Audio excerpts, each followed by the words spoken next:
CM Jagan పై రాయి విసిరిన కేసులో దర్యాప్తు ముమ్మరమైంది. ఐపీసీ సెక్షన్ 307 కింద హత్యాయత్నం కేసు నమోదు చేశారు పోలీసులు. స్కూల్ టెంపుల్ వద్ద ఓపెన్ ప్లేస్ నుంచి జగన్ పై రాయి విసిరినట్లు పోలీసులు నిర్ధారణకు వచ్చారు. ఒక రాయితో దాడి జరిగినట్లు అనుమానిస్తున్నారు. ఇప్పటికే ఘటనా స్థలంలో క్లూస్ సేకరించారు పోలీసులు.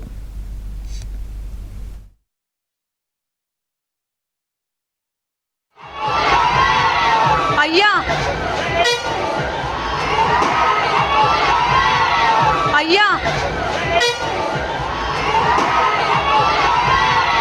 అయ్యా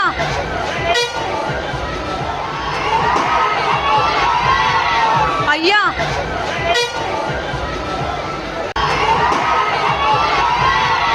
అయ్యా అయ్యా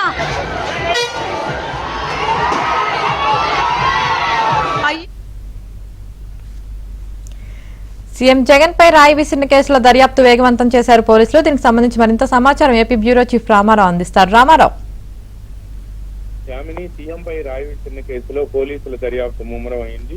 హత్యాయత్నం కింద ఐపీసీలోని సెక్షన్ 307 ప్రకారం విజయవాడ సింగనగర్ పోలీసులు కేసు నమోదు చేశారు. నాన్ బెయిలబుల్ కేసు నమోదు చేసి పోలీసులు దర్యాప్తు ప్రారంభించారు.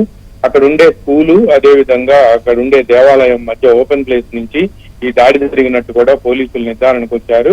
దీంతో పాటు సీఎం జగన్ సింగనగర్ వైపు నుంచి వస్తున్న తరుణంలో ఆయనకు ఎడమ చేతి వైపు నుంచి దాడి జరగటంతో ఆయనకు ఎడమ చేతి వైపు ఉన్న భవనాల్లో ఎవరున్నారు, అక్కడ ఏమైనా సీసీటీవీ ఫుటేజ్ ఉందా అనే అంశాన్ని కూడా ప్రస్తుతం పోలీసులు పరిశీలిస్తున్నారు.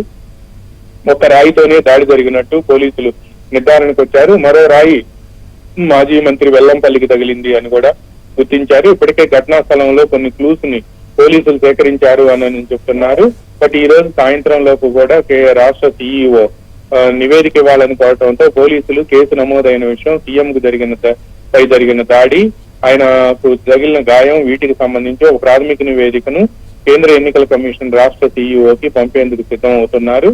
అయితే ఈ ముఖ్యమంత్రి ఉన్న బుల్లెట్ ప్రూఫ్ బస్సుకి సీసీ కెమెరా సౌకర్యం కూడా ఉండటంతో ఆ సీసీ కెమెరాలో ఏమైనా రాయి విసిరే విజువల్స్ ఏమైనా రికార్డ్ అయినాయా అనే అంశాన్ని కూడా పరిశీలిస్తున్నారు. అదేవిధంగా చుట్టుపక్కల ప్రాంతాల్లో ఏమైనా సీసీ కెమెరాలు ఉన్నాయా అని కూడా అక్కడ ఉండే ఫుటేజ్ ని కూడా తెప్పించి పరిశీలిస్తున్నారు. స్కూల్ కి సంబంధించిన హెడ్ మాస్టర్ ని, ప్రిన్సిపల్ ని కూడా అక్కడికి రావాలని, వాళ్ళకి సంబంధించి ఏవైనా కూడా అక్కడ సీసీటీవీ కెమెరాలు ఉంటే వాటిల్లో ఏమైనా రికార్డ్ అయిందా అనేది కూడా పోలీసులు పరిశీలిస్తూ ఉన్నారు. అయితే ఇంతవరకు కూడా ఎవరిని అదుపులోకి తీసుకున్నట్టు కానీ కూడా సమాచారం లేదు.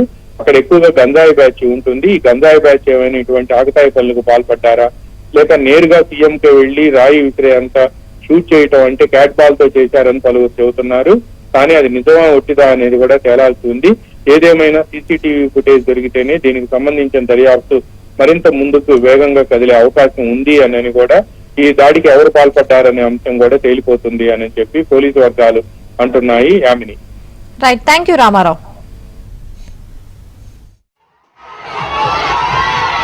అయ్యా